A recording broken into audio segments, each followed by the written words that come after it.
him and we thank him, and at the same time we beg his guidance and his forgiveness. وَنَعُوذُ بِاللَّهِ مِنْ شُرُورِ أَنفُسِنَا وَمِنْ سَيِّئَاتِ أَعْمَالِنَا.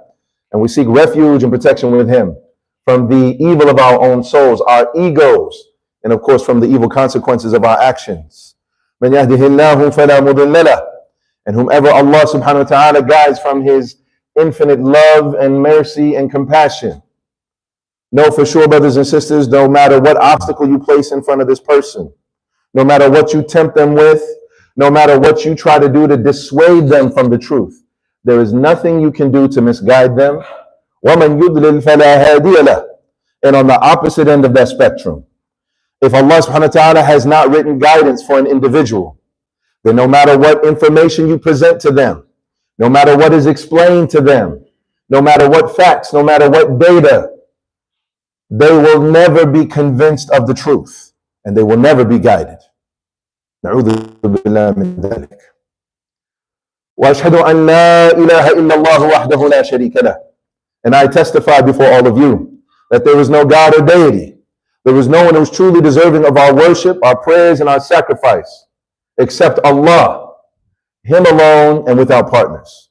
وأشهد أن محمدا عبده ورسوله. And I also testify to the prophethood and messengership of Prophet Muhammad sallallahu alaihi wasallam. فصلوات الله وسلامه عليه وعلى آله وصحبه ومن استنى بسنتهم إلى يوم الدين.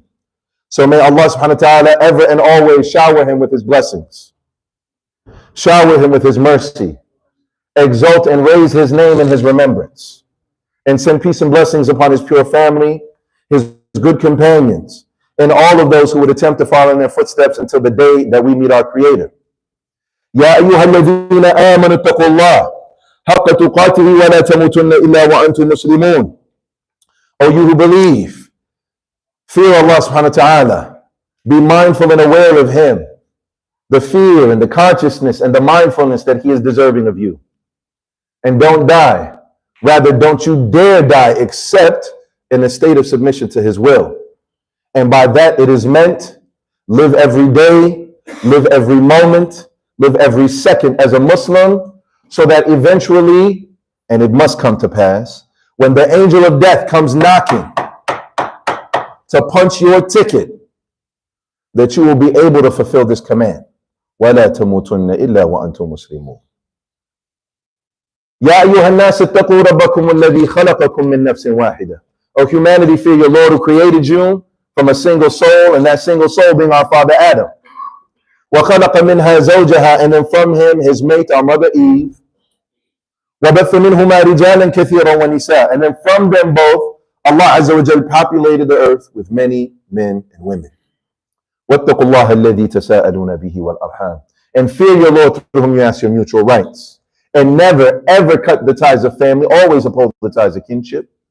إِنَّ اللَّهَ كَانَ عَلَيْكُمْ رَقِيبًا. Because indeed, Allah is always and ever watchful, mindful, aware of. He sees you, is watching you and I and all for that matter, in all states of our affairs. So always be mindful of him and uphold those ties of kinship, because إِنَّ اللَّهَ كَانَ عَلَيْكُمْ رَقِيبًا. يَا أَيُّهَا الَّذِينَ آمَنُوا اتَّقُوا اللَّهَ وَقُولُوا قَوْلًا سَدِيدًا. O you who believe, again for a third time, be mindful of Allah, be fearful of Allah, be aware of Allah. But added to this, قُولُوا قَوْلًا سَدِيدًا. Speak a straightforward word. Be people of the truth, stand up for the truth, defend the truth, fight against those who would oppress and hold back and push down and try to cover up the truth. And when you do this, yani that the truth is never far from your tongue, يُصْلِحْ لَكُمْ أَعْمَالَكُمْ. Then Allah will repair your deeds.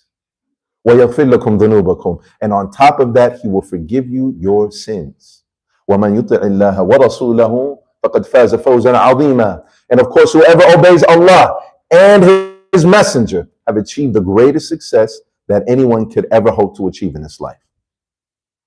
ثُمَّ أَمَا بَعْدُ. As to what follows, my beloved brothers and sisters in Islam, Allah subhanahu wa ta'ala, He placed on the mothers of this ummah, and he placed on the fathers of this ummah, and those who are older, the adults of this ummah, a weighty responsibility, yet at the same time, a wonderful responsibility. And that responsibility is encapsulated in the ayah, Ya ayyuha alladhina amanu, qu anfusakum wa ahlikum nara, wa quduha an-nasu wal hijara. عليها ملائكة غلاظ شداد لا يعصون الله ما أمرهم ويفعلون ما يؤمرون. O you who believe. Now mind you, Allah subhanahu wa ta'ala says this over and over and over in the Quran. O you who believe. Those of you who left your work because you believe. Those of you who left school because you believe. Those of you who left your homes because you believe. Those of you who left whatever it is that you were doing or what you were doing, and you came to the masjid, and you were coming for Jumu'ah, and you were coming to pray, and you were coming to listen to the khutbah, oh you who believe, i.e. Allah is talking to you. So whatever else is quoted up here right now, following that phrase, keep in mind, keep in your head, keep in your thoughts, keep in your heart, Allah is talking to me. O you who believe. O you who believe. Save yourselves. Save yourselves. But not only yourself, your beautiful sons and your wonderful daughters and your nieces and nephews, and for the fathers, their wives and their families, and for the mothers, their husbands and their children, and for those who are uncles and aunts, your nieces and nephews. Save yourselves and your families from a fire whose fuel is men and stones. And taking care of and tending to this fire, that its fuel, unlike the fire of this dunya, the fuel of that fire are stones and human flesh. Allah has given us a heavy responsibility, and the stakes that are riding on this responsibility, and if you discharge it as you are told to and responsible for, if you do your best, if you do your utmost, then insha'Allah, bi'idhnillahi ta'ala, Jannah. But if not, there is a terrible price that will have to be paid. The stakes are a fire whose fuel is stones and human flesh. And tending over this fire are angels who have no chill. They have no mercy. They have no care. They will not look out for you and be like, okay, I'll give you a little bit of water. Okay, I'll go a little bit easier on you. If someone is in the hellfire, they do not care about you. They are simply there to fulfill the responsibility of Allah. Stoke that fire, tend that fire, and those people who are here, who deserve to be there, out of Allah subhanahu wa ta'ala's justice, punish them. That's it. La ya'sun Allah ma amrahum. And they are shidadun ghilath. They are harsh and firm. They do not disobey Allah subhanahu wa ta'ala. They simply fulfill His commands. That's it. They don't know nothing else. And so subhanAllah, this charge and this responsibility that Allah has given us to save ourselves and our families. This is what I want to talk about today, brothers and sisters, this heavy responsibility. And it is further elaborated on by the Prophet ﷺ and reinforced rather by the words of the Apostle of God, Prophet Muhammad ﷺ, when he mentions, كُلُّكُمْ رَاعٍ وَكُلُّكُمْ مَسْئُولٌ عَنْ رَئِيَّتِهِ. And then he goes on to mention about a father being the head of his household and being responsible for everybody therein. It is a part and parcel why the man leads the household and should be obeyed by his wife, by his family, because he will be asked by Allah subhanahu wa ta'ala about everything that happened in his household. That is where his qawwama comes from. Not simply because he's biologically a man, but because he will be held to account for everything that happens with his wife and his children. But the Prophet ﷺ, he goes on explaining that, and also the woman, she is responsible. She is a shepherd over her household, after her husband and her children, and she will be asked about them and how she discharged that. She will not be asked about the work that she did outside. She will not be asked if she was working at a cubicle or a company, but she will be asked about the responsibility that she discharged in her home. And then the Prophet ﷺ goes on, but the shahid that I want is this responsibility of being parents. And now Allah subhanahu wa ta'ala, out of his grace and his mercy and his care and compassion for his ummah, he did not simply put on us this terrible imagery about this blazing fire that is consuming and eating those who do not obey him. And then we have to lit there in despair, like, how are we supposed to save ourselves from that? But rather, he gave us his book, the Quran, his beautiful and wonderful speech, his divine direction, the instructions, and that of the Sunnah of the Prophet Muhammad sallallahu alayhi wa sallam. And you have there, and if you look, you will find a manual and instruction and lessons and guidance and just how you can save yourselves and you can save your families from a fire whose fuel is men and stones. If you look at Surah Yusuf and you look at the relationship between Yaqub alayhi salam and his son Yusuf, you will see there the prophetic tradition and the prophetic manners of a father and how he's supposed to treat and deal with and handle and engage with and live with and guide and teach and mentor his children. Because you look, some of his children were obedient, were upright, were just, were good, would follow in his legacy of being a prophet, Yusuf alayhi salam. And you had others from his children, his sons, who, although, yes, they were from his lineage, they were from his legacy, but they no doubt were disobedient. No doubt they transgressed in terrible ways to conspire to kill or very nearly kill their brother. And then when you look at how did the father handle all of that? You look at Maryam alayha salam, and you look at her mother, and what did her mother do before she was born? Making dua for her, promising her to Allah subhanahu wa ta'ala to be in a life of servitude to Allah subhanahu wa ta'ala, that she would be solely and wholly dedicated to that.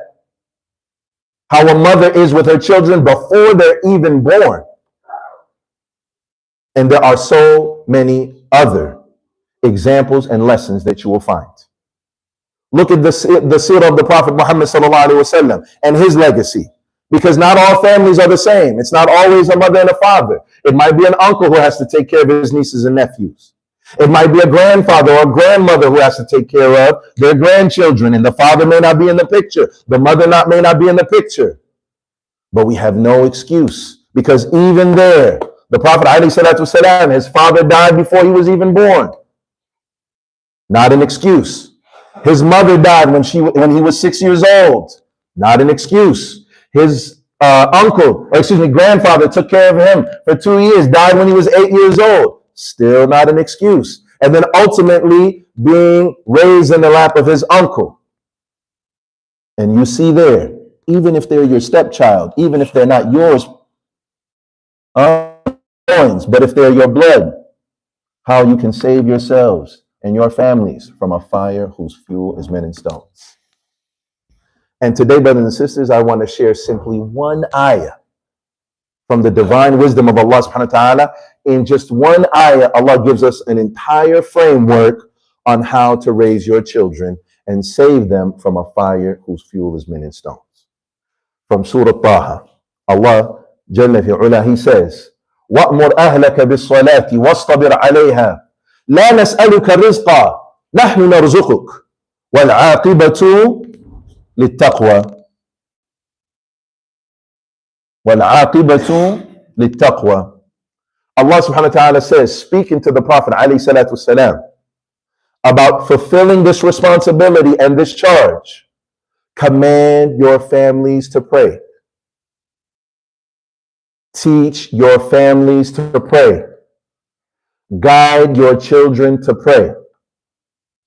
Just yesterday, brothers and sisters, just yesterday, I was in a home with a family of a young girl who had run away from her home. And bifadlillah wa karamihi, that had very little, nearly nothing to do with me her coming back home. But she came back home. And I was there with the family. Nearly 10 o'clock at night, teaching a 17-year-old girl how to pray. Because her family and her father confessed to me, Ya Sheikh, I feel like all of this that is happening right now, everything that has transpired, without going all into the details, he said everything led up to this point because wallahi, I didn't teach her how to pray. She was how old? I said 17, not 3, not 5, not 7, not 10, 17 years old. At that point, she's responsible for herself in front of Allah subhanahu wa ta'ala. At that point, the angels are already writing down, and yet, no doubt, the father will be asked about this. And Allah subhanahu wa ta'ala commands us, وَأْمُرْ أَهْلَكَ بِالصَّلَاةِ, command your families to the prayer. And we can take a step back and broaden that even further. To have conversations, to talk to engage your children about deen in general. Because when you command your children to pray, are you simply going to say, Ta'al, Kale, come here, pray, and that's it? No, you'd have to explain to them, you'd have to show them, you'd have to teach them. There would be a lot of back and forth with your telling them how to pray. And in that example of everything that you would have to do about the prayer, you have to do about as-siyam, you have to do about zakah, you have to do about, yes, little Aisha, little Fatima, why do you have to put on this hijab, even though you're 5 years old, even though you're 7 years old, or by the time you reach puberty, now, wajib alayki. You must do it now. That there's supposed to be what? A conversation, an explanation. Why do we do this? And this is the wisdom of Allah subhanahu wa ta'ala. Allah commands us, and I want you to imagine, Allah commands us to do things. And yet he explains to us why. Does Allah have to explain anything to us? Does he owe us an explanation? Al-Jabbar, Al-Qawi, Al-Aziz. Does he owe us an explanation about anything? Hasha lillah, of course not. He doesn't owe us an explanation. He could simply say, do it or be punished. Well, that's it. Which is the parenting of many of us in our community. And yet, that is not the way of Allah subhanahu wa ta'ala. When he tells us about the fasting, for example, does he not tell us, لَعَلَّكُمْ تَتَّقُونَ يَا أَيُّهَا الَّذِينَ آمَنُوا كُتِبَ عَلَيْكُمُ الصِّيَامُ كَمَا كُتِبَ عَلَى الَّذِينَ مِنْ قَبْلِكُمْ لَعَلَّكُمْ تَتَّقُونَ. He explains why I have commanded you to do as such.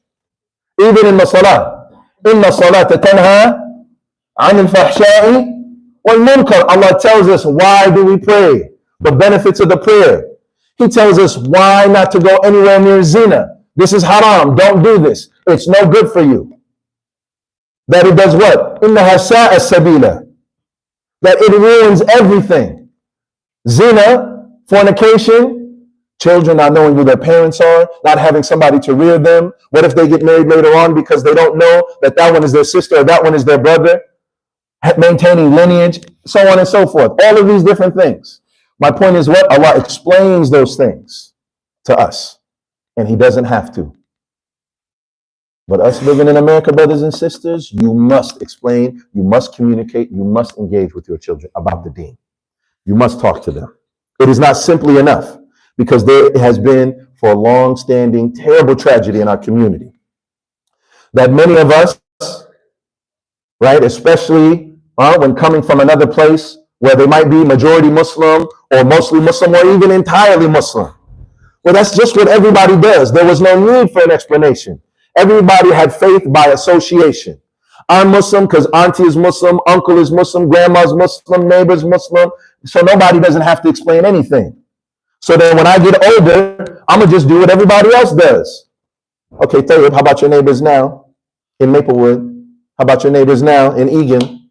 How about your neighbor now in Afton, South Minneapolis, North Minneapolis, St. Paul, Are they all Muslim? Are they all us on the same program that you're on? Are they all on the same page? Ya late. That's not the reality. So it means all that much more that you explain to them. Tayyib, let me clarify what I mean by explain to them, engage them, talk to them. Don't misconstrue it mean or think that I mean that you have to have durus and halaqat and you have to sit and there has to be pen and paper and there has to be slides and there has to be a workshop and it has to be tahfidh al-Quran and you have to have the imamah and you have to have like the Azhari. No, that's not what we're saying. Tafsir juz amma. Because you should know that yourself. قُلْ هُوَ اللَّهُ أَحَدٌ اللَّهُ الصَّمَدُ لَمْ يَلِدْ وَلَمْ يُولَدْ وَلَمْ يَكُنْ لَهُ كُفُوًا أَحَدٌ. Surah Al-Asr. The basic fundamentals that you yourself should know. Because it starts out by what? يَا أَيُّهَا الَّذِينَ آمَنُوا قُوا أَنفُسَكُمْ. So you should know that yourself. And just talking to them about that. The 40 hadith of Imam al-Nawawi. Simple, basic, golden rules that the Prophet ﷺ taught for us to live by. دَعْ مَا يُرِيبُكَ إِلَى مَا لَا يُرِيبُكَ. Leave that which makes you doubt for that which doesn't make you doubt. اتَّقُوا اللَّهَ حَيْثُمَا كُنْتَ. Listen, no matter where you are, whether it's on social media, you're at school, you're with people, you're not, you're alone, you're in the basement, you're out at the mall. اتَّقُوا اللَّهَ حَيْثُمَا كُنْتَ. Fear Allah wherever you are, son. Fear Allah wherever you are, daughter, because I might not be with you all the time. I might not be right next to you. Your ma'alim might not be there with you. The imam might not be watching you. Police might not be there. The teacher might not be there. Ittaqullah haythuma kunt. Fear Allah wherever you are, son or daughter. Do you have to have a PhD in دراسات الإسلامية وفي التفسير حتى تقول لي ابنك هذا كان؟ أو لبنتك لا بد أن تكون ما شاء الله دكتور عالم؟ لا، ليس باللازم. هذا أمر بسيط جدا. هذا أشياء يعني في أيدينا جميعا. This is something that we can all do. The seerah of the Prophet Muhammad sallallahu alaihi wasallam, the biography, and so on. But I don't want to belabor the point too much, but communicating and talking. And it's not strange. You do it all the time. You already do it all the time. Son, do your homework. Well, oh, bro, it's too hard. I don't want to do it. I'm tired. What do you tell them? You must do it right now. You have to. And you explain why. Because education is important. It's for your future. I came all the way to this country. I didn't come here to waste time. Why am I working hard all these hours, all these days, all these nights, so you can come and waste time and play Fortnite and video games all day? No. Education is important. Your friends and who you talk to are important.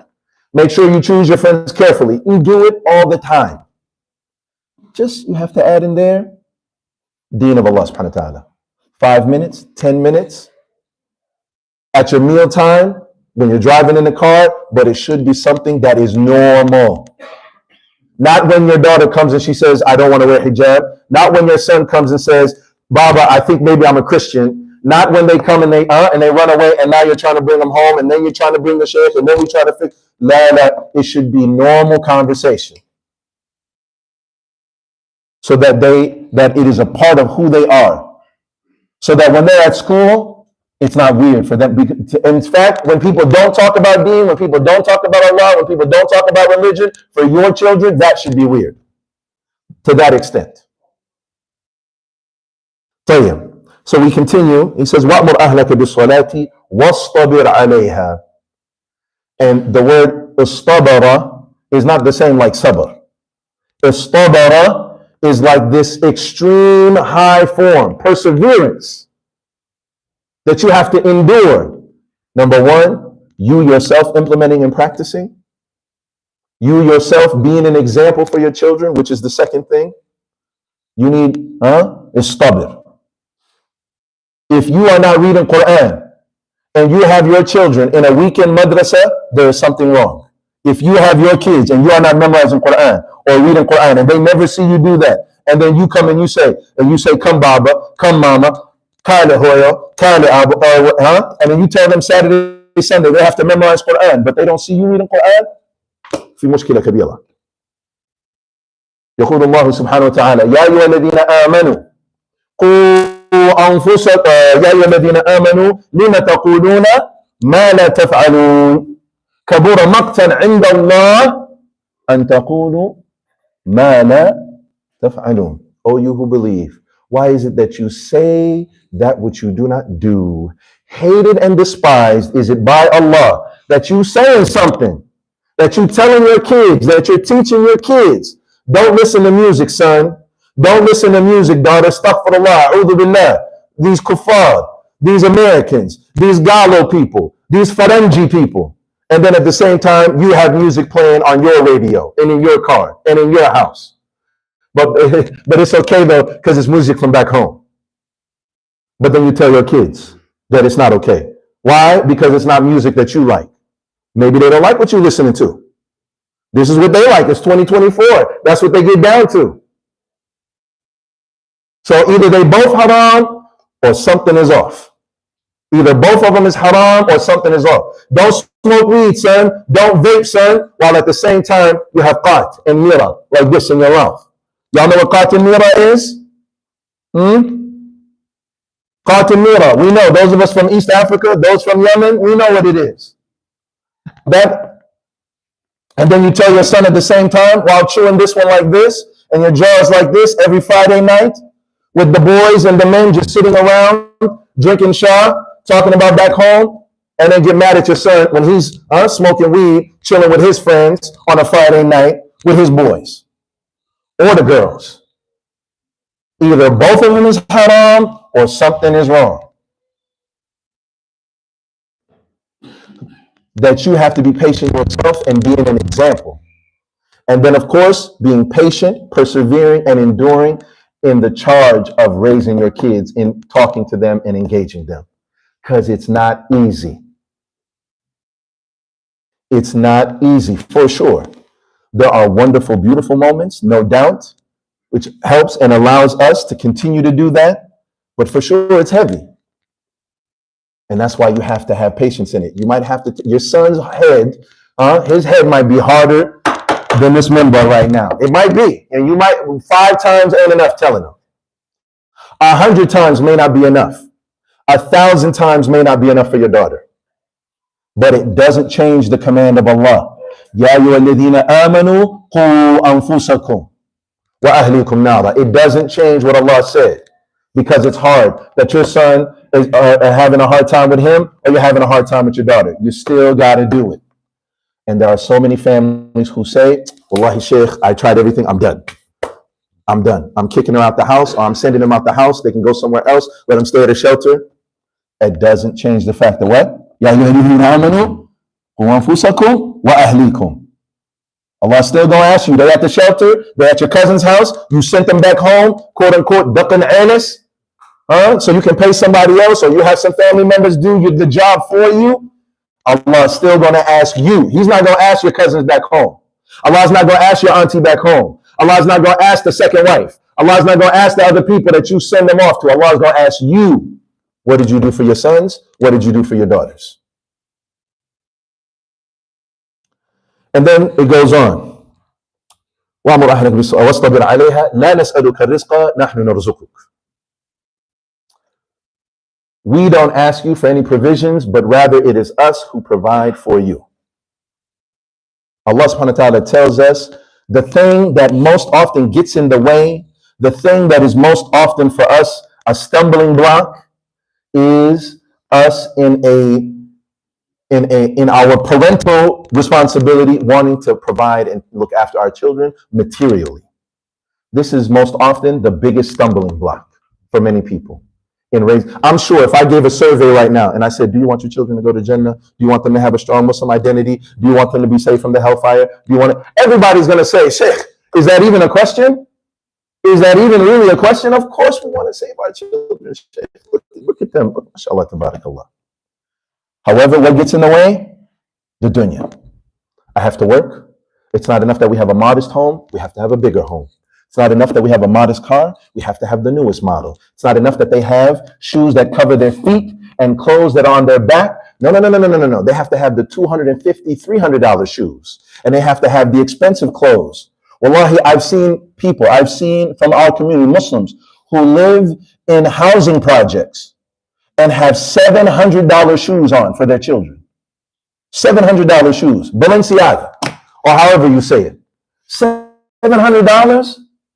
The child doesn't even pray, but the father and the mother feel like they've done their responsibility because my son has nice, good shoes. I wonder, will those shoes save them from the hellfire? أقول قولي هذا واستغفر الله لي ولكم ولسائر المسلمين من كل ذنب فاستغفروه إنه هو الغفور الرحيم. I say what I say first and foremost for myself and then for all of you. I beg Allah subhanahu wa ta'ala's forgiveness and I exhort and I remind all of you to do the same. Indeed, He is the oft forgiving and the especially merciful. Alhamdulillah wahda wa kafa wa sallallahu wa sallam ala nabiyyina Muhammadin wa ala alihi wa sahbihi ajma'in.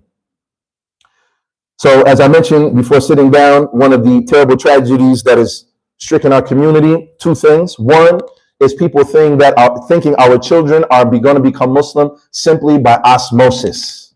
Just because they're in my house, just because they're with me, without me saying or doing anything, directly with them, that inshallah, they will be Muslims.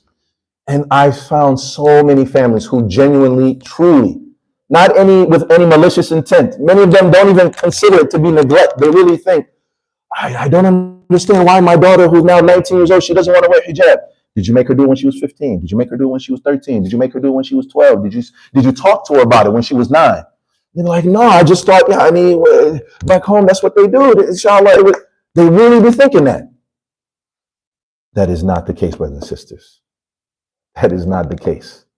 It does not happen by osmosis. It happens by a lot of crying and a lot of begging Allah subhanahu wa ta'ala to guide your children, and then rolling up your sleeves and engaging your children as much as possible. Being with them, that is more important than you providing as a truck driver $150,000, $200,000 for your family, and your children never see you. They got a PlayStation 5, they got a nice big house in the burbs, they have everything they could ever want materially except for you. Except for when they're getting bullied in school, they ain't got nobody to explain how I'm supposed to handle this, Baba. And when they have questions like, why is Allah doing this to me, Abo? Why is Allah doing this to me, Hoyo? Why is this happening to me? Is Islam really the truth? But you off somewhere working overtime, double overtime, 2-3 jobs. Now I got to open a 4th business. Now I got another family back home, and I'm going to go bounce back and forth 3 months over there, and I'm going to be 8 months over here. And they got everything materially that they want except for you. To raise them, to talk to them, to have a conversation with them, to be young, dignified, proud Muslim men and women. And so who's raising them? Who's talking to them while we out there busy slaughtering their deen at the altar of the dunya? TikTok and whoever else is on there, Snapchat and whoever else is on there.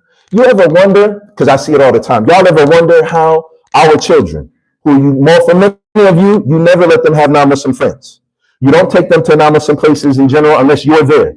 Even who they hang out with, their friends might be cousins or relatives. You ever wonder how they be still knowing songs and music and have foul language and be cursing and talking, even though they all go Saturday, Sunday school? How is it that they still know that stuff? Because I'm sure none of y'all are teaching your kids. I'm sure of it. But from social media, the internet. Social media and the internet. And social media and the internet, in and of itself, is not problematic. It is when it is unattended and unsupervised. That is the problem. When it is unattended and unsupervised, you buy your 11-year-old daughter a phone, and 3 o'clock in the morning, she's playing with filters and having conversations with men at 3 o'clock in the morning, 2 o'clock in the morning, while you sleep, so that you can get up again, go to work, and do all over again. So that she can have that $1,000, $1,500 phone. It is the time that you spend with them, brothers and sisters. Do not. That's why Allah says, Allah is saying, I'm not asking you for risk. Don't worry about that. I'm the one who provides for you, and I also provide for your children. So all you got to do is prioritize me. Prioritize the deen, i.e. prioritize Allah subhanahu wa ta'ala, and the good end will be for those who prioritize Allah subhanahu wa ta'ala. وَالْعَاقِبَةُ لِلتَّقْوَى, i.e. as I've explained up on this minbar numerous times. Taqwa means what? To be aware, conscious, thinking about Allah subhanahu wa ta'ala in all your decisions. I'm about to open up this business. Is this halal for me? It's profitable. I have some partners who will put down the money with me. They'll match me, and we'll make a killing.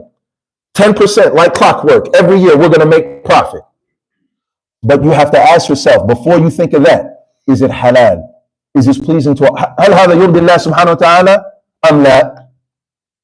When you want to get married, how you raise your kids, the neighborhood you live in, إلى آخره, all of these things. وَالْعَاقِبَةُ لِلتَّقْوَى, you prioritizing your family and your children in the deen in that regards. And I ask Allah subhanahu wa ta'ala that He protect all of us and our children and our loved ones and our wives and our women folk. May He make them the coolness of our eyes. Ya Rabbil Alameen. اللهم صل وسلم على محمد وعلى آل محمد كما صليت على إبراهيم وعلى آل إبراهيم إنك حميد مجيد. اللهم بارك على محمد وعلى آل محمد كما باركت على إبراهيم وعلى آل إبراهيم إنك حميد مجيد. اللهم اعز الاسلام والمسلمين، اللهم اعز الاسلام والمسلمين، اللهم اعز الاسلام والمسلمين ودمر اعداء الدين يا رب العالمين، ورد كيدهم في نحورهم يا ذا الجلال والاكرام يا القوي العزيز. اللهم امين واقيموا الصلاه.